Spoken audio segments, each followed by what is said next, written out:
Hello students, in the previous lecture we were talking about the characteristics of a living organisms. So today we would be talking about the biodiversity. So आज के lecture में biodiversity के बारे में बात करेंगे. ठीक है. So what is biodiversity?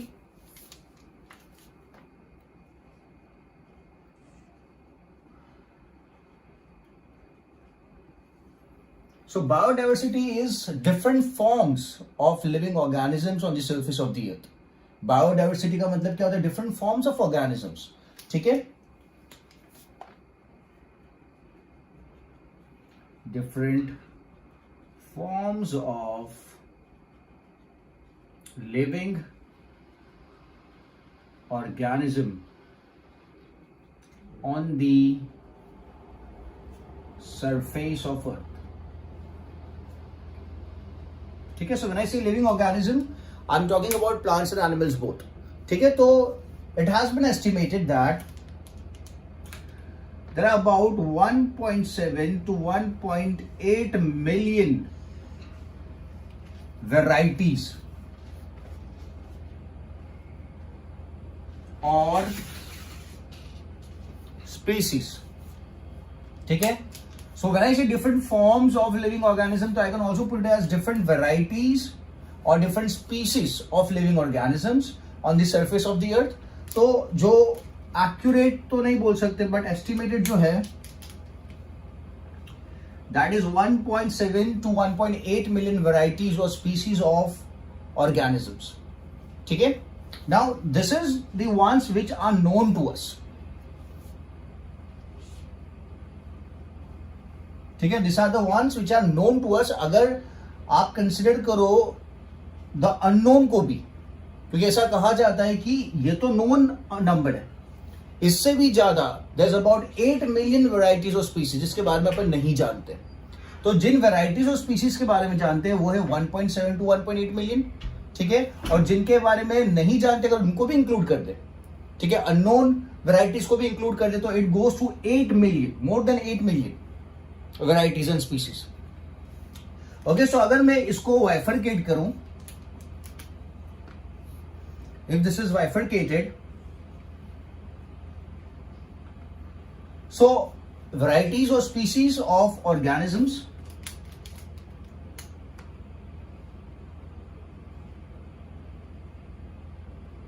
of living forms. ठीक है. तो this is going to be differentiated into two groups. That is going to be the animals and plants. Animals के अंदर humans आ गए. ठीक है. नाउ एनिमल्स का नंबर कितना होगा, एनिमल्स की वैरायटीज कितनी होगी और प्लांट्स की वैरायटीज कितनी होगी, किसकी वैरायटी आपको ज्यादा लगेगी? सो दी वैरायटीज और the species more is of animals. ठीक है. तो एनिमल्स का जो वैरायटीज है, स्पीसीज है, दैट इज 1.25 मिलियन. ठीक है. और प्लांट्स की अगर बात करते हैं तो प्लांट्स की जो वैरायटी है दैट इज 0.55 मिलियन. ठीक है. तो सबसे ज्यादा जो वैरायटी है, स्पीसीज है, ओके, या फिर फॉर्म्स है, तो वो किसके देखने को मिलेगी? That is of animals. Okay. और फिर प्लांट्स. सो प्लांट्स में we have 0.55 million varieties of forms और एनिमल्स में we have 1.25 million varieties of forms. ठीक है. मैं यहाँ पे स्पीसीज की जगह में I'll put it as more specific. मैंने यहाँ पे फॉर्म्स लिखा है तो मैं यहाँ पे भी फॉर्म्स लिख देता हूँ. ठीक है. So what is biodiversity? तो बायोडाइवर्सिटी का मतलब क्या होता है? डिफरेंट फॉर्म्स और डिफरेंट टाइप्स और different varieties of living organisms on the surface of the earth. Okay. That constitute a biodiversity. ठीक है. अलग अलग वेराइटीज होनी चाहिए तभी आप कंसिडर करो कि वो जगह बायोडाइवर्स है. ठीक है. तो अगर मैं अहमदाबाद की बात करता हूं तो अहमदाबाद में कौन सा ऐसा रीजन है, या गांधीनगर में ऐसा कौन सा रीजन है जिसमें सबसे ज्यादा बायोडाइवर्सिटी देखने को मिलेगी? So the region which has the highest biodiversity. ठीक है. काम करते हैं, ये टॉपिक का आंसर जो मैंने क्वेश्चन पूछा आपको कि यार गांधीनगर में सबसे ज्यादा बायोडाइवर्सिटी कहां देखने को मिलेगी, या फिर अहमदाबाद में सबसे ज्यादा बायोडाइवर्सिटी कहां देखने को मिलेगी, कौन से एरिया में देखने को मिलेगी, तो वो आप मुझे व्हाट्सएप कर देना. ठीक है. So once you go through the video and you come across this question कि अहमदाबाद में और गांधीनगर में, अहमदाबाद का बता दो या गांधीनगर का बता दो कि सबसे ज्यादा बायोडाइवर्सिटी वाला एरिया कौन सा है, सबसे ज्यादा बायोडाइवर्सिटी वाला एरिया कौन सा है। ठीक है, तो मैंने बायोडाइवर्सिटी को डिफाइन कर दिया कि different forms of living organism, अलग अलग टाइप के लिविंग ऑर्गेनिजम्स होने चाहिए, एक ही तरीके के नहीं, अलग अलग टाइप के। Then only you can term that particular area as a biodiversified और बायोडाइवर्स एरिया। ठीक है, तो जितनी वैरायटीज, जितने फॉर्म्स के बारे में अपन जानते हैं, जिनके बारे में वी नो, उसका नंबर अगर देखें तो that is 1.7 to 1.8 million varieties. ठीक है, मैं इंडिविजुअल ऑर्गेनिज्म के नंबर की बात नहीं कर रहा हूं, मैं पॉपुलेशन की बात नहीं कर रहा हूं। ठीक है, मैं वैरायटी की बात कर रहा हूं। ठीक है, मैं डिफरेंट फॉर्म्स की बात कर रहा हूं। तो अगर 1.7 to 1.8 मिलियन वैरायटीज है ऑफ ऑर्गेनिज्म, अगर इसको आप डिफरेंशिएट कर लो प्लांट्स एंड एनिमल्स में, तो प्लांट्स का नंबर है 0.55 मिलियन और एनिमल्स का नंबर है 1.25 मिलियन। ठीक है, अभी यहां पे अगर पूछा जाए कि एनिमल्स का नंबर ज्यादा है, चलो ठीक है, कौन सा एनिमल, कौन सा ऑर्गेनिज्म है जिसका नंबर इतना ज्यादा है, एनिमल्स में भी किसका नंबर सबसे ज्यादा है, और प्लांट्स में अगर बात करें तो कौन से प्लांट का, कौन सी कैटेगरी ऑफ प्लांट का नंबर सबसे ज्यादा है। तो प्लांट्स की अगर मैं बात करता हूं तो अगर आप when you look around your surrounding, अगर आप नेचर में देखते हो तो आपको सबसे ज्यादा कौन से टाइप के प्लांट्स दिखते हैं। ओके, अगर आप ठीक से देखो तो आप नोट करोगे कि you find maximum flowering plants. आपको वैसे प्लांट्स देखने को मिलते हैं जिनके ऊपर फ्लावर्स ग्रो करते हैं। ठीक है, and because of the presence of flowers, okay, they are easily pollinated, and because they have beautiful flowers, scented flowers, तो पॉलिनेशन क्या हो जाता है, इजी हो जाता है, और इजी पॉलिनेशन की वजह से वो काफी ज्यादा वर्ल्ड में स्प्रेड हो चुके हैं। तो वो कैटेगरी, प्लांट्स में भी काफी सारे प्लांट्स है, फ्लावरिंग प्लांट्स है, नॉन फ्लावरिंग प्लांट्स है, but the one which is flowering, the category of plants which are flowering, they are in maximum number because they have flowers. Okay, और flower से क्या बनता है, फ्रूट्स बनते हैं, and it becomes easier for pollination. तो मैं यहां पे लिख देता हूं फ्लावरिंग कैटेगरी का नाम,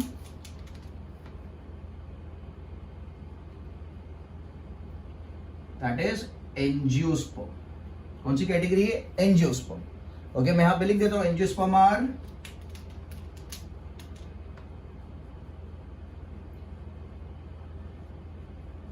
फ्लावरिंग प्लांट्स। एंजियोस्पर्म्स क्या, फ्लावरिंग प्लांट्स।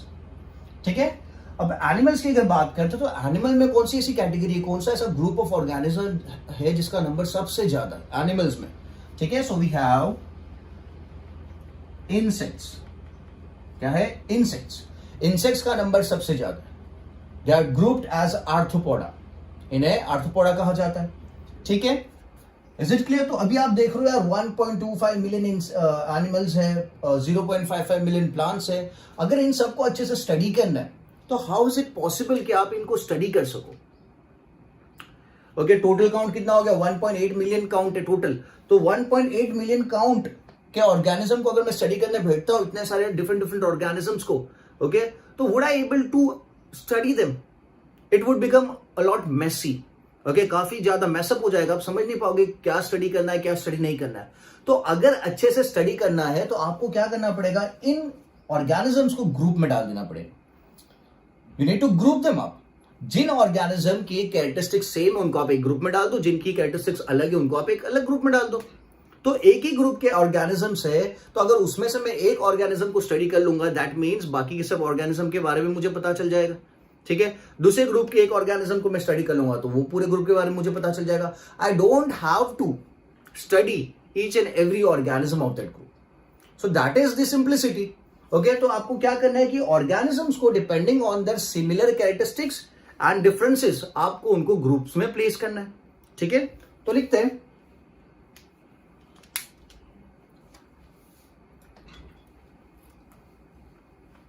क्वेश्चन। आपको याद रखना है कि अहमदाबाद में सबसे बायोडाइवर्स एरिया कौन सा है, और या फिर गांधीनगर में सबसे बायोडाइवर्स एरिया कौन सा है, आप मुझे व्हाट्सएप करके बताओगे। ठीक है, so we have a huge biodiversity,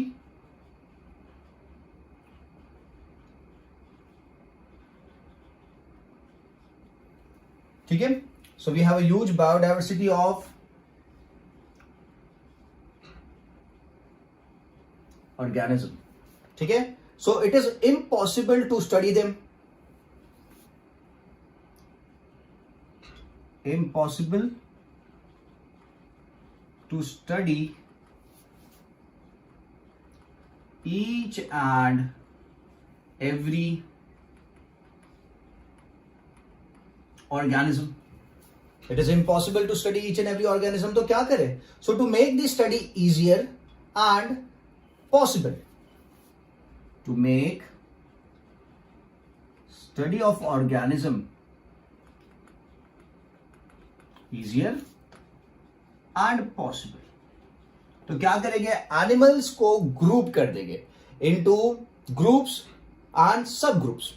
Okay, so to understand them in a better way, the animals or the organisms are divided into groups and subgroups. Organisms are grouped into groups and subgroups depending on similarities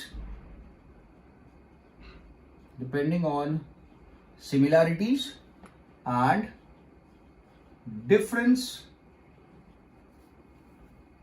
okay, clear है? तो फिर से देख लेते हैं कि यार काफी ज्यादा बायोडाइवर्सिटी है, जैसे ह्यूज बायोडाइवर्सिटी ऑफ ऑर्गेनिज्म. तो अगर इनको स्टडी करना है तो स्टडी करना ऐसे, अगर आप एक इंडिविजुअल को स्टडी करने जाओगे तो it's impossible. So it is impossible to study each and every organism. तो क्या करें? So to make this study easier and possible, organisms are grouped into group and सब groups. They are grouped into groups and सब groups depending on, कौन सी चीज पे depend करते हुए? similarities and differences in their characteristics. Similarity and differences in their characteristics. ठीक है? क्लियर है? नाउ ये जो ग्रुप्स एंड सब ग्रुप्स की मैं बात कर रहा हूं, दिस ग्रुप्स एंड सब groups are termed as okay taxonomical categories.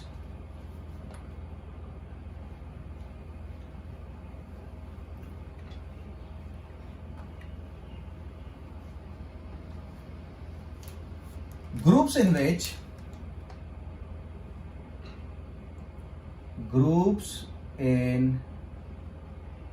which organisms are placed. Groups in which organisms are placed are known as taxonomical categories.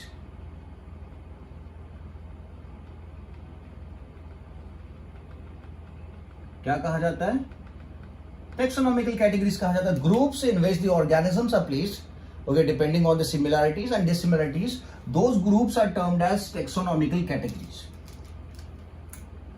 ठीक है? तो अगर मैं taxonomical categories की या groups की बात करूं जिसके अंदर आप organisms को place करने वाले हो, तो जो सबसे बड़ा group है that is kingdom. जो सबसे बड़ा ग्रुप है that is kingdom. किंगडम के बाद आता है डिवीजन या फिर you can use the term phylum. ठीक है? Kingdom, division, then comes class, order, family, genus and species. ठीक है? तो ये जो मैंने लिखा है ये ग्रुप्स है, पर बायोलॉजिकली अपन क्या बोलेंगे? टेक्सोनॉमिकल कैटेगरीज बोलेंगे इनको. क्या बोलेंगे? टेक्सोनॉमिकल कैटेगरीज है, जिसमें जो सबसे बड़ी टेक्सोनॉमिकल कैटेगरी है, जो सबसे बड़ा ग्रुप है, that is kingdom. That is kingdom. और जो सबसे छोटा ग्रुप है that is species. That is species. क्योंकि when I talk about kingdom, the kingdom consists of every organism. See, we talk about two kingdoms. जिसके आप बोल सकते हो कि प्लांट किंगडम. अगर किंगडम प्लांट है तो किंगडम प्लांटे है, तो प्लांट्स के अंदर जितने भी प्लांट्स अवेलेबल है वर्ल्ड के अंदर सब आ जाएंगे. But when you talk about species में एक स्पेसिफिक प्लांट ही आएगा. For example if I talk about plant, तो स्पीसीज में क्या आएगा? मैंगीफेरा इंडिका अगर ले लेते हैं. Mangifera indica that is neem, I'm sorry, mango, as a director indica is name. तो अगर मैं यहां पे लिखता हूं Mangifera indica, Mangifera indica that is mango, ठीक है। तो Mangifera indica means a group of mango plants, ठीक है। But when you talk about plant, तो प्लांट में तो सब कुछ आ गया, हर एक प्लांट आ गया, नीम आ गया, बेनिन ट्री आ गया, मैंगो ट्री आ गया, एलोवेरा आ गया, सब कुछ आ गया। तो इसीलिए किंगडम के अंदर जो भी आप ग्रुप को डालोगे that is going to be the biggest group, it contains all the plants. या फिर अगर मैं बोलता हूं, किंगडम एनिमलिया, तो एनिमलिया की अगर मैं बात करूं तो एनिमल, जितने भी एनिमल्स वर्ल्ड के अंदर है वो सब इस किंगडम में आ जाएंगे, सब इस ग्रुप में आ जाएगा। बट जैसे जैसे आप दूसरी कैटेगरीज, सब कैटेगरीज या सब ग्रुप्स में डिफरेंशिएट करते जाओगे तो लास्ट में आपका एक ही वैरायटी आएगी, एक ही स्पीसीज आएगी। समझ में आ रहा है? ठीक है। सो सबसे बड़ा जो ग्रुप है दैट इज द किंगडम, और जब सबसे छोटा जो ग्रुप है वो है स्पीसीज। तो आपको ये पता होना चाहिए, as we move from top to bottom, जैसे अपन क्लासिफाई करते करते नीचे की तरफ आते हैं, तो नंबर ऑफ ऑर्गेनिज्म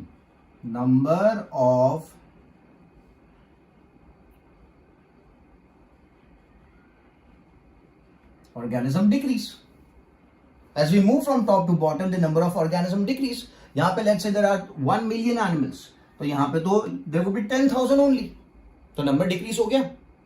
ठीक है। एक और चीज आप याद रख सकते हो, as we move from top to bottom, the similarities or the similar character increases.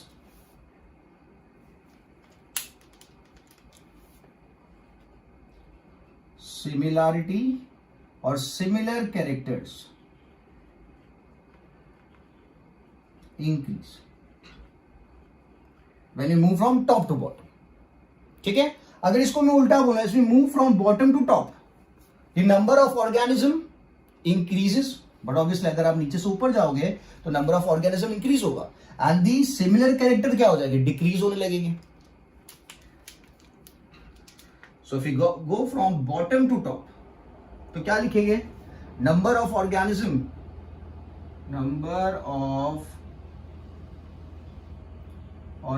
क्या होगा, इंक्रीज होगा, यहां पे डिक्रीज हो रहा था। और सिमिलर कैरेक्टरिस्टिक्स क्या होगी, सिमिलर कैरेक्टर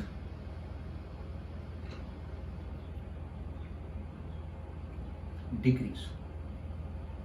मतलब याले ग्रुप में मैक्सिमम सिमिलर कैरेक्टर वाले ऑर्गेनिज्म साथ में होंगे, याले ग्रुप में सबसे ज्यादा डिफरेंट कैरेक्टर्स वाले ऑर्गेनिज्म साथ में होंगे।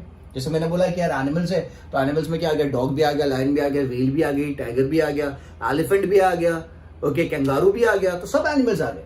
But when you talk about species specific, तो उसमें क्या आएगा, एक ही ग्रुप ऑफ एनिमल आएगा। It could be lion, it could be tiger, it could be elephant. ठीक है। So as we go from top to bottom, the number of organism decreases, but as we go from bottom to top, number of organism increases.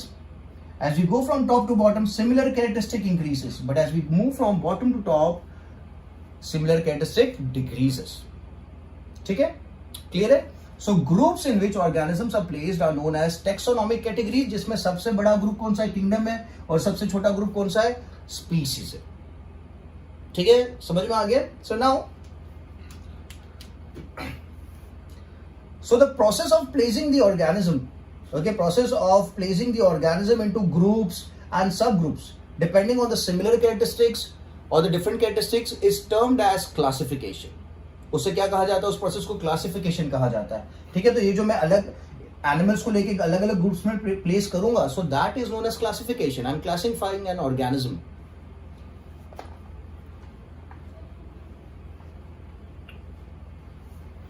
So process of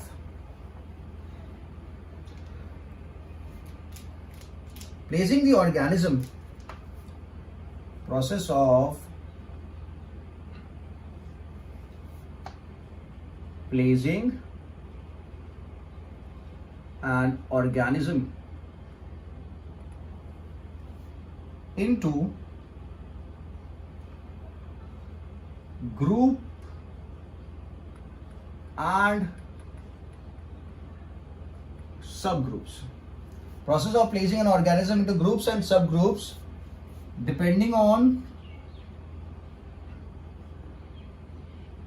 similarity and difference. So that process is termed as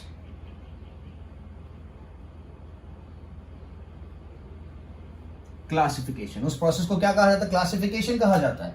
The process of placing an organism into groups and subgroups depending on similarity and difference. That process is termed as classification. ठीक है? So classification करेंगे.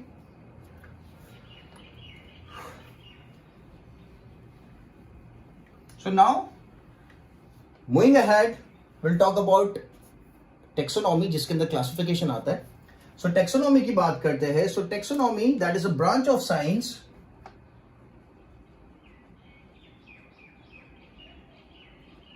What is taxonomy? So taxonomy is branch of science that deals with principle and procedures of classification. Branch of science which deals with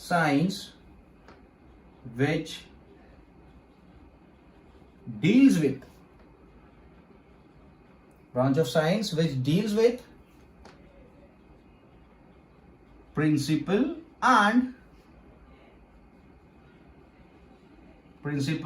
procedure of classification. Branch of science which deals with principle and procedure of classification, that is known as taxonomy. That's the branch of science which deals with principle and procedure of classification is termed as taxonomy. ठीक है? अगर taxonomy को break करते हैं, so we have two words, taxa, okay, and nomes. Taxa and nomes. अगर taxonomy को break करते हैं तो we have two words, that is taxa and nomes. Okay, जहां पे taxa किसको represent करता है? तो taxa represent करता है arrangement. taxa का मतलब होता है arrangement. taxa का मतलब होता है arrangement और nomes का मतलब क्या होता है? तो nomes का मतलब होता है principle. Arrangement on the basis of principle, that is taxonomy. जो लिखा है प्रिंसिपल, ओके, और arrangement branch of science. Classification में आप अरेंजमेंट करोगे ऑर्गेनिज्म का. So taxa and nomos means arrangement according to the principle. ठीक है? So the father of taxonomy की अगर बात करें, फादर ऑफ टेक्सोनॉमी अगर देखें,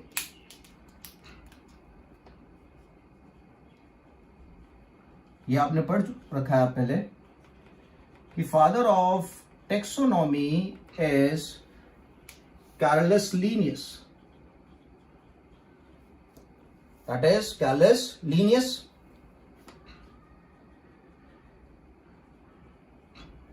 ठीक है?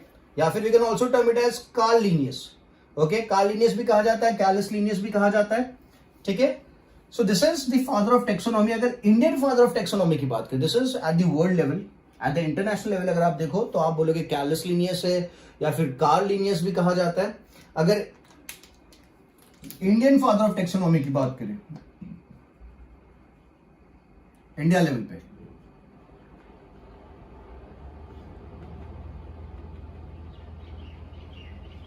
So that is Henry सेंटापो.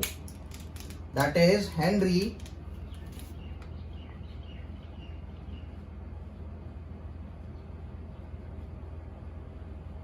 सेंटापो. ठीक है? सो मैंने आपको वर्ल्ड लेवल पे कौन है father of taxonomy, that is Carolus Linnaeus. Okay, जो टेक्सोनॉमी वाला पूरा फंडा था that was developed by Carolus Linnaeus. He also developed the binomial nomenclature, जो प्रोसेस है जिसके थ्रू अपन अलग अलग एनिमल्स को नाम देते हैं. जैसे मैंने अभी एक नाम बोला था, मैंने बोला आजाडिरेक्टा इंडिका बोला, मैंगीफेरा इंडिका बोला. तो ये जो नाम है ये साइंटिफिक नेम्स है, this are not common names. ठीक है? So that was also given by Carolus Linnaeus, जिसके बारे में बात करेंगे लेटर ऑन. ठीक है? So Indian father of taxonomy कौन है? So Henry Santapau. ठीक है? And there is another guy that is AP de कैंडोला.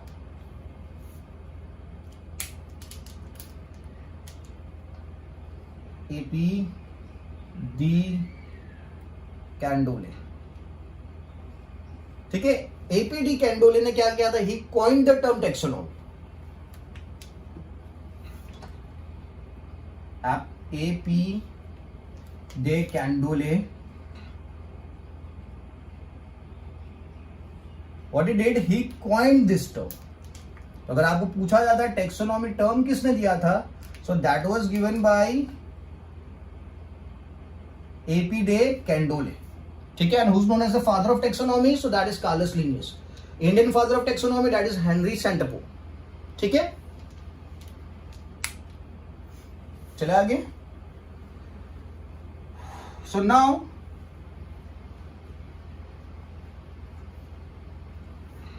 basic elements of taxonomy, okay. So basic elements, there are 4 basic elements of taxonomy.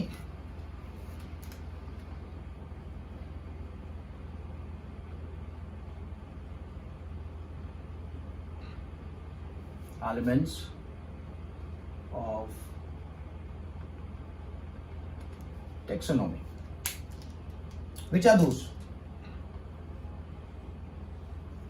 So one of them is characterization.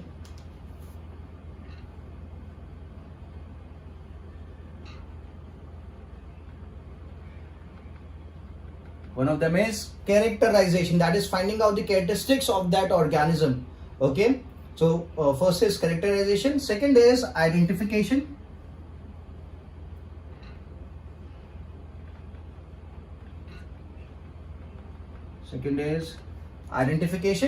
ठीक है।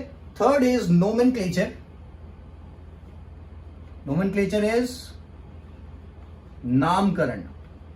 कोई भी animal है जिसका नाम नहीं रखा गया या कोई नई वैरायटी ऑफ ऑर्गेनिज्म मिली है तो उसका नाम रखना पड़ेगा, so that process is known as nomenclature, ठीक है। एंड द लास्ट इज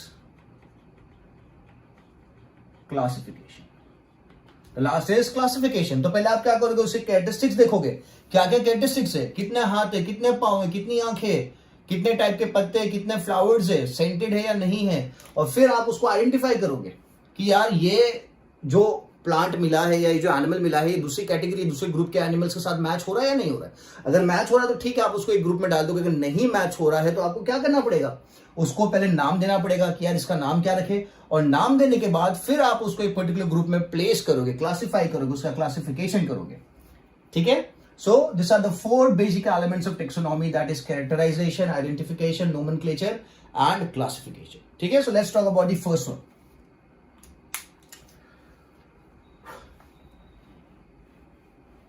ठीक है, तो जैसे मैंने आपको बताया कि यार कैरेक्टराइजेशन में क्या करेंगे, मुझे कोई फॉर एग्जांपल कोई एरिया है, वहां से कोई प्लांट या कोई एनिमल मिला, तो I need to find out its characteristics, ठीक है, उसके क्या कैरेक्टर्स है। अब कैरेक्टर्स क्या होते हैं, मॉर्फोलॉजिकल कैरेक्टर्स होते हैं।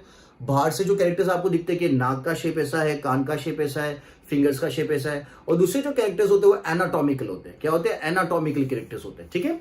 सो लिखते हैं what is characterization. So characterization is listing of all the possible characteristics, listing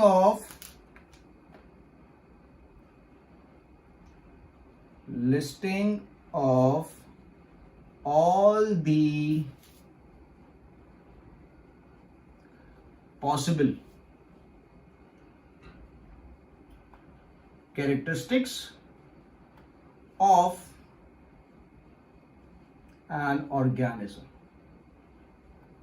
Listing of all the possible characteristics of an organism. Now listing जो है किससे, कौन से बेसिस पे हो सकती है, तो it could be like morphological characters, morphological characters हो सकते हैं, या फिर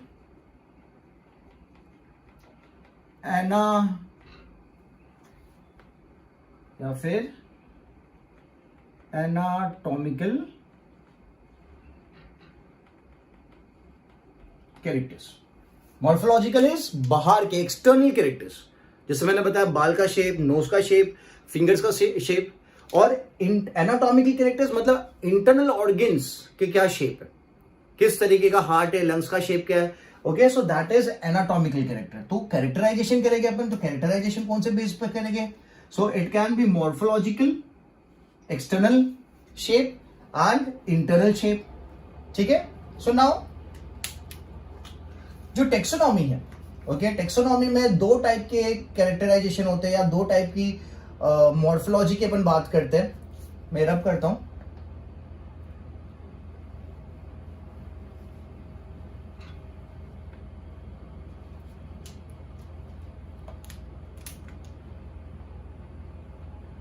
morphology, that is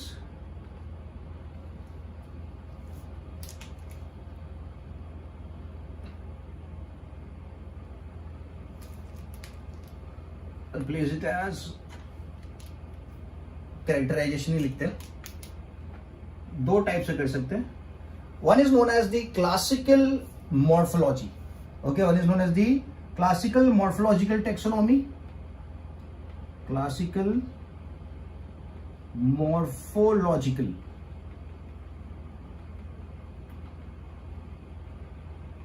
taxonomy. एक कैटेगरी जो है जहां पे you only talk about the morphological characters. तो मैं यहां पे लिख देता हूं only morpho external characters, logical characters are considered. Only morphological characters are considered. ठीक है. That is classical morphological taxonomy. ठीक है. और अगर मॉडर्न टेक्सोनॉमी की बात करते हैं,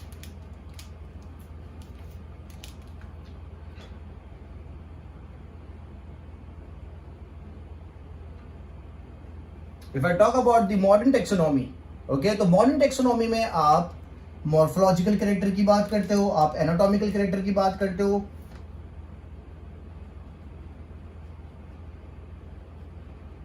आप मॉर्फोलॉजी की बात करते हो, एनाटॉमी की बात करते हो, सेल स्ट्रक्चर की बात करते हो,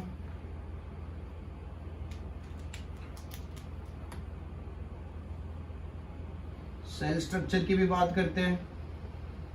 ठीक है. फिर we also talk about the developmental stages. We talk about developmental stages of an organism and also the ecological role. और वो नेचर में कौन सा रोल प्ले कर रहा है.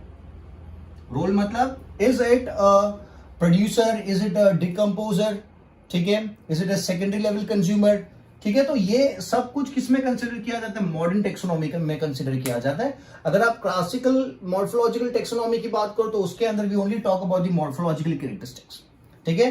If you talk about modern taxonomy, so वहां पे मॉर्फोलॉजी को भी कंसिडर किया जाएगा, एनाटॉमी को भी कंसिडर किया जाएगा, सेल स्ट्रक्चर को भी कंसिडर किया जाएगा, डेवलपमेंटल स्टेजेस को भी कंसिडर किया जाएगा. डेवलपमेंटल स्टेजेस मतलब when the organism is being developed from the embryonic stage, तो क्या क्या स्टेजेस देखने को मिल रहे हैं, that is also considered in the developmental stages. And last is ecological role, कि यार नेचर में वो क्या रोल प्ले कर रहा है, is it a producer, is it a consumer, is it a decomposer. Okay, तो that is all considered in the modern taxonomy. ठीक है. So this is all about characterization. तो मुझे कोई ऑर्गेनिज्म मिला, मैंने उसके कैरेक्टर्स पता लगा लिए, मैंने उसके मॉर्फोलॉजिकल कैरेक्टर्स पता लगा लिए, एनाटॉमिकल कैरेक्टर्स पता लगा लिए, उसका सेल का स्ट्रक्चर पता लगा लिया, उसका डेवलपमेंटल स्टेजेस पता लगा लिया, उसका इकोलॉजिकल रोल पता लगा लिया. अब मेरे पास काफी सारे कैरेक्टर्स आ गए उसके. अब मैं क्या करूंगा, अब मैं उसको आइडेंटिफाई करने की कोशिश करूंगा. ओके, तो आइडेंटिफाई कैसे करेंगे. मेरे पास let's say I have 3 different animals available. एक पर्टिकुलर एरिया है, वहां से मुझे एक वैरायटी मिली है और उस पर्टिकुलर एरिया में there is A, B and C. 3 varieties पहले से अवेलेबल थी. अब मुझे एक वैरायटी मिली है, तो मैंने पहले क्या कर लिया, इसका कैरेक्टराइजेशन कर लिया. मेरे पास पूरे लिस्ट ऑफ कैरेक्टर्स आ गए, एनाटॉमिकल कैरेक्टर आ गए, मॉर्फोलॉजिकल कैरेक्टर आ गए, सेल स्ट्रक्चर आ गया, डेवलपमेंटल स्टेजेस आ गए, इकोलॉजिकल रोल आ गया. अब मैं मैच करूंगा कि यार ये जितने भी इसके कैरेक्टर इससे मैच हो रहे, इससे मैच हो रहे क्या, इससे मैच हो रहे क्या. अगर मैच हो जाते हैं, लेट्स से अगर बी वाले के साथ मैच हो गए, तो आप ये जो वैरायटी आपको मिली थी, जिसको आप कंसीडर कर रहे थे कि नई वैरायटी है, बट वो यहां से मैच हो गई, तो इसको आप प्लेस कर दोगे वाले ग्रुप के अंदर. अगर इसके साथ मैच हो जाती है तो आप इसमें प्लेस कर दोगे, अगर इसके साथ मैच हो जाती है तो इसमें प्लेस कर दोगे. तो आपका काम खत्म हो गया कि आपने क्लासिफाई किया, आइडेंटिफाई करके उसको उसकी डिफाइनेड कैटेगरी में प्लेस कर दिया। ठीक है, सो सेकंड स्टेप क्या था? Identification. Second is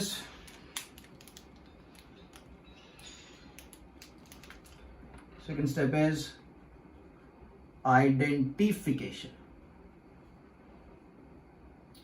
so identification के लिए क्या करेंगे? जो भी कैरेक्टर्स अपने ऑब्टेन किए थे, comparison of the characteristics okay of organism with already discovered organism. So comparison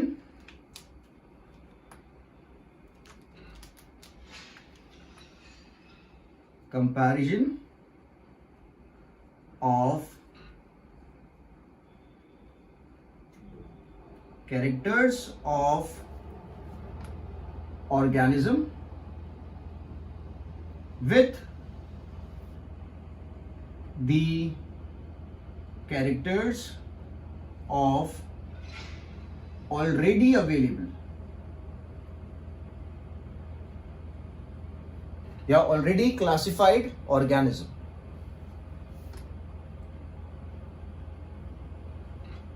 group of organism. समझ में आ गया? तो आप क्या करोगे? जो आपको नई कैटेगरी मिली थी, नया ऑर्गेनिज्म मिला था, उसका क्या करना है? कंपैरिजन करना है। Comparison of characters of organism, let's say I put the of new organism, जो आपने आपके हिसाब से नया था, of new organism with the characters okay with the characters of already available group of organism। जो ऑलरेडी पहले से अवेलेबल था उनके साथ जो नया वाला आपको मिला है उसको मैच करना है।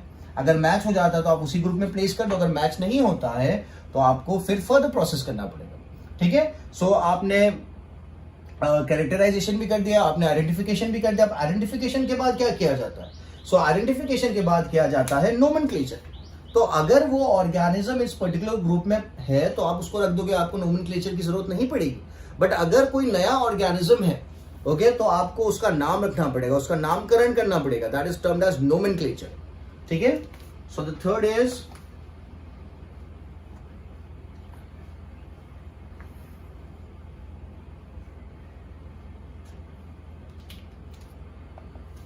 the third category is nomenclature।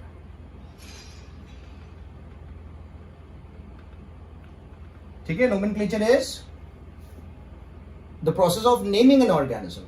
ठीक है, so if the organism is new to taxonomy, if organism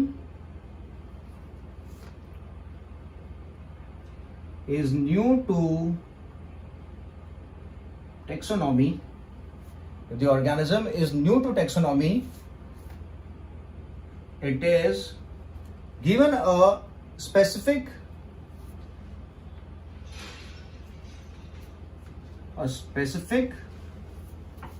and appropriate name। It is given a specific and appropriate name। Okay, so that is nomenclature। तो nomenclature क्या हो गया? So अगर organism नया है जिसका नाम पहले से नहीं अवेलेबल था, ओके आपने नया डिस्कवर किया है, तो उस केस में if the organism is new to taxonomy, it is given specific and appropriate name. It is given specific and appropriate name. ठीक है, तो अगर मैं नाम की बात करता हूं तो दो टाइप के नाम होते हैं। Okay, one is vernacular names. क्या कहा जाता है? Vernacular names.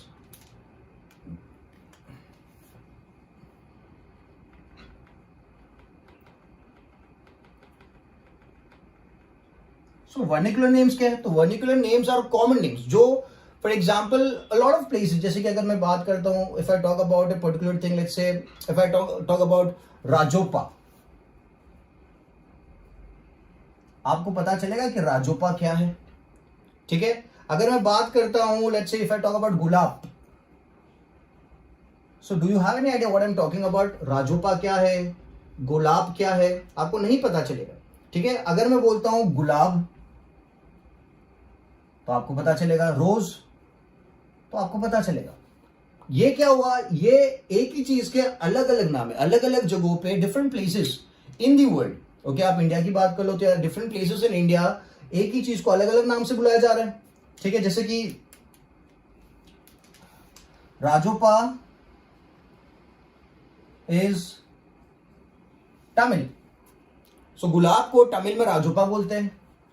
Gulab is in Bangla, Bangla में गुलाब बोलते हैं। गुलाब नॉर्मली हिंदी में बोलते हो, रोज उसको इंग्लिश में बोलते हो। तो यहां पे तो क्या हो गया, काफी सारे एक ही चीज के अलग अलग नाम देखने को मिल रहे हैं। वी हैव राजोपा, गुलाब, गुलाब, रोज। तो ये जो नेम है इन्हें वर्नेकुलर नेम्स कहा जाता है, लोकल नेम्स कहा जाता है। This are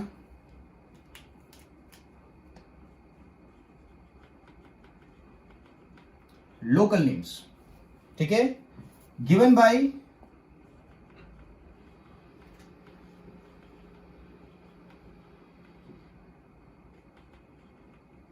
a common man। ठीक है, and it differs, the name differs from one place to other। जो नाम है, जैसे मैंने बताया, अलग अलग चेंज होता जा रहा है, एक ही चीज का नाम चेंज हो रहा है, because it is given by the local people. Okay, और the given by local people of that area. तो सब लोगों ने अपने अपने हिसाब से, अपने लोकेलिटी के हिसाब से अलग अलग नाम दे दिया। सो लोकल नेम है given by local people. Okay, and the name differs from one place to another, it's not specific. ठीक है, क्लियर है? So this is vernacular name. दूसरे नेम कौन से होते हैं? Those are termed as scientific names. क्या कहा जाता है? Scientific names.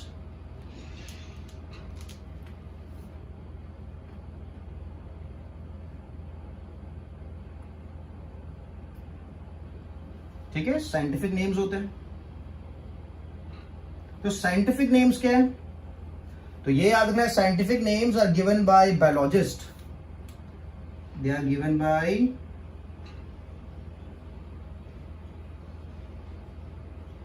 बायोलॉजिस्ट।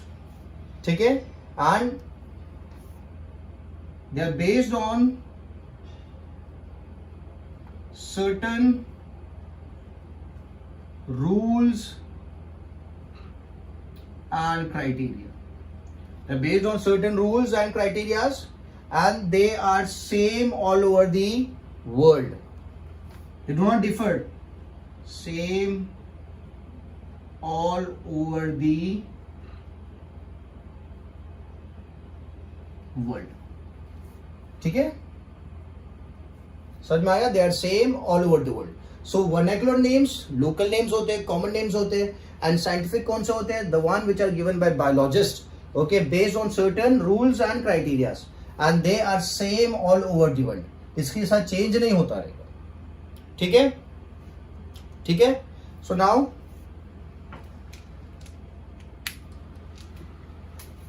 done।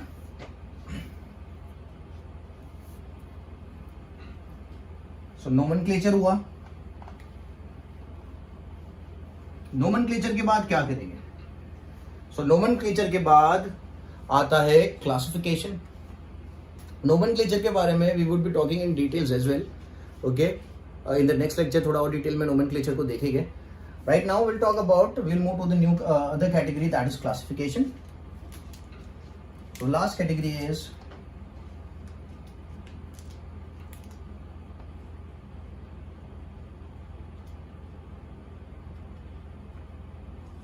तो आपने क्या कर दिया? आपने कैरेक्टरिस्टिक्स निकाल लिए, आपने उसको आइडेंटिफाई कर लिया, या फिर आपने उसका नामकरण कर दिया, नोमेनक्लेचर हो गया। तो अब क्या करना है? अब उसको क्लासिफाई करना है कि उसको कौन से ग्रुप में डालना है, किंगडम में, स्पीसीज में कहां पे,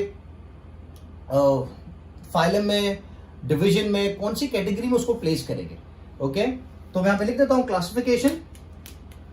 सो जब आपने कंपैरिजन किया और कंपैरिजन में क्या हो गया? If it matches with the other group,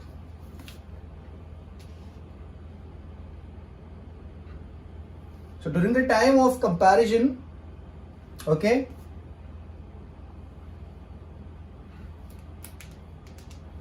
if it matches with already existing group, if it matches with already existing group, तो you can place it in that particular group जिसके साथ वो मैच हो रहा है. If the comparison के time पे if the characters matches with the already existing group,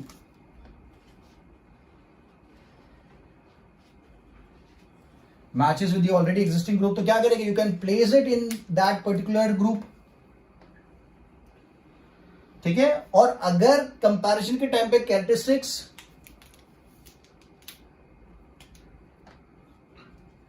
characters do not match,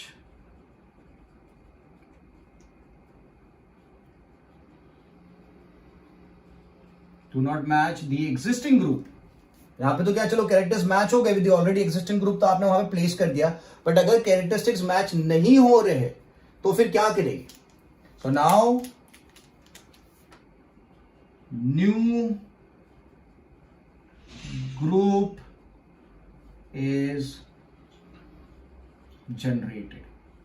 new group is generated. ठीक है. नया ग्रुप जनरेट करना पड़ेगा, नई कैटेगरी में, नए ग्रुप में उस पर्टिकुलर ऑर्गेनिज्म को आपको प्लेस करना पड़ेगा, बिकॉज उसकी कैरेक्टरिस्टिक्स कोई भी ग्रुप ऑफ एनिमल्स के साथ मैच नहीं हो रही है. ठीक है, समझ में आ गया? ओके. सो आज जो लेक्चर में अपन ने बात करी है, so that is we did talk about taxonomy, we did talk about the classification. Okay, we did talk about different taxonomical categories. ठीक है. In the next lecture, we would move ahead and talk about the further detailings regarding this chapter. ठीक है.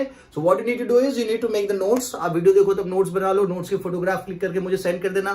यहाँ पे मैंने question भी आपको पूछा है कि सबसे बायोडाइवर्स एरिया, अगर मैं अहमदाबाद में देखूं तो सबसे बायोडाइवर्सिटी वाला एरिया कौन सा होगा, अगर गांधीनगर में देखो तो सबसे ज्यादा बायोडाइवर्सिटी वाला एरिया कौन सा होगा, तो आपको आंसर देना है along with the reason. ठीक है. So I'll keep this much for the lecture. Okay, bye bye.